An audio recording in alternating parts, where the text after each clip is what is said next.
नमस्कार, शाम के 7 बजने वाले हैं। वक्त है फास्ट एंड फैक्ट्स का। फास्ट एंड फैक्ट्स में देखिए आज की तमाम बड़ी खबरें पूरी रिसर्च के साथ। मैं हूं सचिन, मेरे साथ हैं। नमस्कार। गुजरात के जामनगर में सोनी प्रोजेक्ट का उद्घाटन करने पहुंचे पीएम मोदी ने एक कैमरामैन की जान बचाई। प्रधानमंत्री नरेंद्र मोदी अजी डैम का मुआयना कर रहे थे। इस दौरान कई पत्रकार पीएम मोदी के कार्यक्रम को कवर करने पहुंचे थे। तभी अचानक दूरदर्शन के एक कैमरामैन के पीछे से तेजी से पानी आता देख पीएम का ध्यान कैमरामैन की तरफ गया। उन्होंने फौरन कैमरामैन को वहां से हटने का इशारा किया। पीएम के साथ मौजूद लोगों ने भी कैमरामैन से हटने को कहा।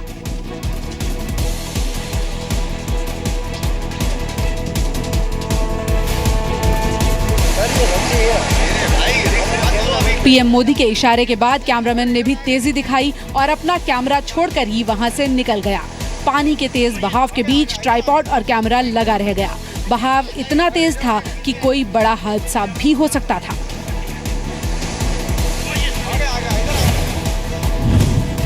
प्रधानमंत्री बनने के बाद पहली बार पीएम मोदी ने गुजरात में एक रैली भी की। प्रधानमंत्री नरेंद्र मोदी ने आज गुजरात के किसानों को बड़ा तोहफा दिया है। प्रधानमंत्री मोदी ने जामनगर में सौराष्ट्र नर्मदा अवतरण सिंचाई योजना का उद्घाटन किया। इसके बाद पीएम ने जामनगर में रैली की। इस दौरान दिलचस्प नजारा देखने को मिला। रैली में मौजूद लोगों ने मोबाइल टॉर्च जलाकर नर्मदा जल की आरती उतारी। पीएम ने कहा, सोनी प्रोजेक्ट से गुजरात को आगे बढ़ने में मदद मिलेगी। જ્યારે હું ગુજરાતમાં નવો મુખ્યમંત્રી બન્યો, ખેડૂતે ધ્યાન કેન્દ્રિત કરવાની જરૂર છે, વીજળી નહીં પાણી। મને બરાબર યાદ છે શરૂઆતના 2-3 વર્ષ હું કોઈને મારી વાત સમજાવી નહોતો શકતો અને હું અડગ રહ્યો કે નહીં ભાઈ, આપણે ધ્યાન કેન્દ્રિત કરીએ પાણી ઉપર। सोनी योजना से नर्मदा के पानी को सौराष्ट्र के 11 जिलों में बांटा जाएगा। सौराष्ट्र में कुल 138 बांध हैं। इस योजना से 115 बांधों को नर्मदा का पानी मिलेगा। सोनी योजना पर कुल 12,000 करोड़ रुपए का खर्च आया है। सोनी योजना से सबसे ज्यादा फायदा सौराष्ट्र के 5,000 गाँव के किसानों को होगा। गुजरात का सीएम रहते हुए पीएम मोदी ने 25 सितंबर 2012 को सोनी प्रोजेक्ट की शुरुआत की थी। ओडिशा के बाद यूपी के कानपुर में इंसानियत शर्मसार हुई है। एक पिता बेटे को इलाज के लिए कंधे पर लेकर घूमता रहा, इलाज नहीं मिला और बेटे की मौत हो गई। ये दर्दनाक घटना कानपुर के फजलगंज की है। सुनील इलाज के लिए 12 साल के बेटे अंश को लेकर हैलेट अस्पताल पहुंचे। काफी देर अस्पताल में भटकते रहे लेकिन इलाज नहीं मिला। काफी देर बाद डॉक्टर अंश को देखने पहुंचे। तब तक सुनील का बेटा दम तोड़ चुका था। इसके बाद सुनील को बेटे की लाश ले जाने के लिए भी कोई एम्बुलेंस नहीं मिली। सुनील को बेटे के शव को कंधे पर उठाकर घर ले जाना पड़ा। इमरजेंसी वार्ड गए थे। इमरजेंसी वार्ड से हमको इधर टहलाया जा रहा था, ना कोई साधन ना कोई बिस्तर। इसके बाद भी हम अपने कंधे पे लेकर बच्चे को दौड़ते रहे। तो हम लोग ज्वाइंट कमेटी जिलाधिकारी महोदय ने बनाई है इस घटना की जांच करने के लिए और उन परिस्थितियों की जानकारी करेंगे कि ये मृत्यु जो है ये कैसे हुई। क्योंकि पेशेंट का वर्कलोड ज़्यादा रहता है तो कई बार होता है कि स्ट्रेचर, मान लीजिए कि वहाँ पे हम जितने भी स्ट्रेचर रखें सब कम पड़ जाते हैं, तो कभी ऐसा हो सकता है कि वो वहाँ पे स्ट्रेचर न रहा हो। हाल ही में ओडिशा के कालाहांडी से भी ऐसा ही मामला सामने आया था। एक पति को पत्नी की लाश कंधे पर उठाकर 10 किलोमीटर पैदल चलना पड़ा था।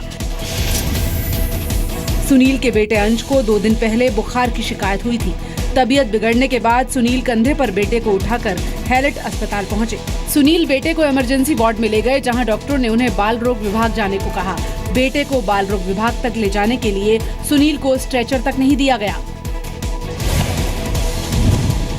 ओडिशा के बालासोर में भी एम्बुलेंस न मिलने पर शव के हाथ पैर तोड़कर बांस पर बांधकर ले जाना पड़ा था। मोदी सरकार ने दिवाली से पहले केंद्र के कर्मचारियों को बड़ा तोहफा दिया है।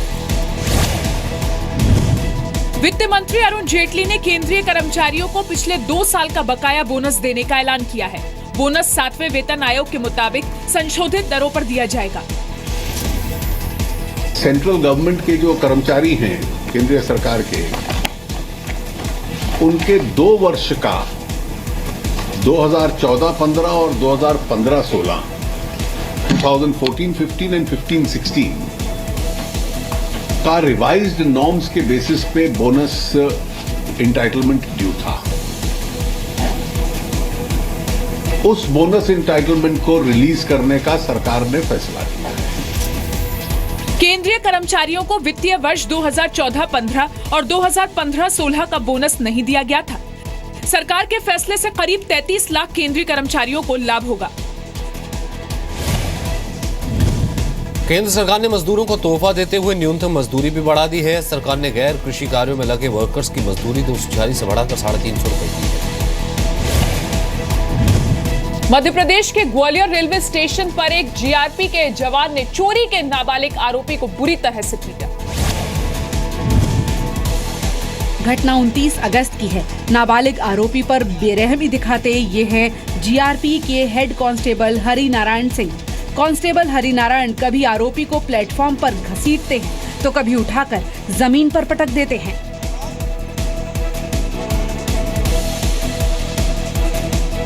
कांस्टेबल हरिनारायण ने आरोपी को पीटते पीटते अधमरा तक कर दिया।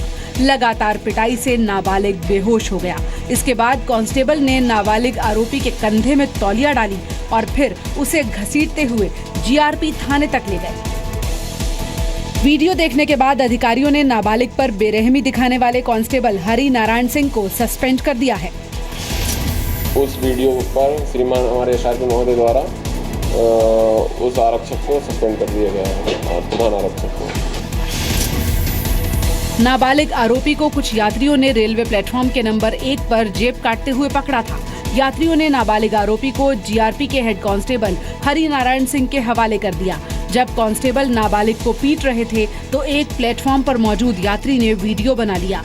यात्री ने पिटाई का वीडियो बनाकर जीआरपी के एसपी को भेज दिया था। जीआरपी थाने से पीड़ित नाबालिग के बारे में कोई जानकारी नहीं मिल सकी। यूपी के मेरठ में सिर्फ 250 रुपए के लिए कुछ लड़कों ने मिलकर एक लड़के को पीटते पीटते अधमरा कर दिया। वारदात 2 दिन पहले की है। अब सीसीटीवी वीडियो सामने आया है। शास्त्री नगर में रहने वाला संदीप नाम का लड़का सड़क पर जा रहा था, तभी पीछे से आए 4 लड़कों ने उस पर हमला कर दिया। पहले लड़कों ने संदीप को पीटते हुए सड़क पर गिरा दिया। इसके बाद सब ने मिलकर उसे लात घूंसों से बुरी तरह पीटा। इसके बाद एक लड़के ने ईंट से संदीप के सिर पर कई वार किए। इस बीच लोगों की संवेदनहीनता भी सामने आई। वहां से गुजर रहे कुछ लोगों ने संदीप को सड़क पर पड़ा देखा, लेकिन मदद किए बिना वहां से गुजरने लगे। इसके बाद एक लड़के ने आकर संदीप को उठाया और तब जाकर लोगों को मदद करने की सूझी। तो मेरे बड़े बेटे ने कहा, जिसकी आज ये आईसीयू में, उसने कहा कि तू मेरे छोटे भाई को परेशान मत कर, तो एक काम कर, जो मेरे 500 रुपए हैं उसको तो मतलब जो है 250 रुपए काट के और 250 रुपए मुझे लौटा दे। पीड़ित संदीप कुमार मेरठ में ही नापतोल विभाग में काम करता है। घर वालों का आरोप है कि पुलिस को सीडी देने के बाद भी न मुकदमा दर्ज हुआ है और न ही कोई कार्रवाई हुई। संदीप अभी अस्पताल में भर्ती है, उसका इलाज चल रहा है। राजस्थान के बाड़मेर में 3वीं क्लास में पढ़ने वाली एक बच्ची टीचर के टॉर्चर का शिकार हुई। घटना बाड़मेर के प्राइवेट स्कूल जसनाथ एकेडमी की है। 3वीं क्लास में पढ़ने वाली ये बच्ची अपनी टीचर की बेरहमी का शिकार हुई है। मामूली सी बात पर टीचर ने इस बच्ची को डंडे से बुरी तरह पीटा। पिटाई के दौरान डंडा बच्ची की आंख के पास जाकर लगा और वो घायल हो गई। बच्ची की आंख देखकर इसके माता-पिता स्कूल में शिकायत के लिए पहुंचे। आरोप है कि टीचर ने स्कूल में बच्ची के माता-पिता से बदसलूकी की और उन्हें भगा दिया। बच्ची के माता-पिता ने पुलिस में शिकायत दर्ज कराई है और आरोपी टीचर के खिलाफ कार्रवाई की मांग की है। डंडो मारी तो लागी आंख है तो मूल बुदेन गई। हमारे बात ये आई कि तुम्हारी बच्ची की गलती, हमारी गलती क्या है। जिस संबंध में रिपोर्ट पेश की, मुकदमा दर्ज कर लिया। श्रीमान थाना अधिकारी महोदय तफ्तीश कर रहे हैं। बच्ची की माँ और पर देने वहाँ गई तो उसके साथ भी मारपीट और छेड़छाड़ हुई। मुकदमा कराया बेला थाना में, फिर गया था कोतवाली में बेला थाना में मुकदमा है। आरोपी टीचर ने बच्ची को इसलिए पीटा क्योंकि उसने होमवर्क नहीं किया था। बच्ची के माता-पिता ने थाने में 4 लोगों के खिलाफ केस दर्ज कराया है। इस पूरे मामले में जब आरोपी टीचर से बात करने की कोशिश की गई तो उसने कुछ भी कहने से इनकार कर दिया। दिल्ली पुलिस की क्राइम ब्रांच ने जीपी रोड इलाके में चल रहे एक बड़े सेक्स रैकेट का भंडाफोड़ किया है। क्राइम ब्रांच की टीम ने सेक्स रैकेट चलाने वाले अफाक हुसैन और उसकी पत्नी सायरा समेत 8 लोगों को गिरफ्तार किया। पुलिस के मुताबिक अफाक के 6 ठिकाने थे, जिसमें करीब 40 कमरों में 250 लड़कियां रह रही थीं। क्राइम ब्रांच के मुताबिक अफाक की रोज की कमाई 10 लाख से ज्यादा है। अफाक और सायरा के पास से 100 करोड़ से ज्यादा की संपत्ति का भी खुलासा हुआ है। पुलिस को इनके अलग अलग बैंक खातों में 6 करोड़ रुपए से ज्यादा के कैश का पता चला है। आरोपियों के पास से 8 लग्जरी गाड़ियां भी मिली हैं। बिल्कुल एक दरिंदगी या पशुओं की तरह इनको फोर्स्ड प्रोस्टिट्यूशन में फोर्स किया जाता था। पहली बार जीबी रोड की इन गतिविधियों पे मकोका केस हमने रजिस्टर किया। अफाक और सायरा के पास दिल्ली के शाहीन बाग में घर, जैतपुर में फार्म हाउस और बेंगलुरु में भी करोड़ों की संपत्ति है।